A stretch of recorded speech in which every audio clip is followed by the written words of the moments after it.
Para may hapon na itong tanan, no? Mga palangga, may hapon man ta karon sa Merkulis, dahil New Year, tulo muna snack natin. Ganun lang, oh.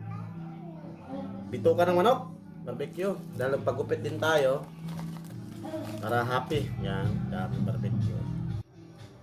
Tag 5 piso ang bawat tuhok. Ganyan, ha? Dami. Atong ketchup na natitira, kunti na lang. Lagyan mo siya ng ketchup na yan. Simpleng ano lang to mga palangga. Simpleng snack. Iubos na yung ketchup kasi wala ng ketchup. Tapos, ganyan palangga, no? 4 na piraso to. Sinong pisaon o gamay. May paa. Nga! Mga awas ng kinain mo palangga. Alam mo. Ganun lang ang kaming snack. Simple lang.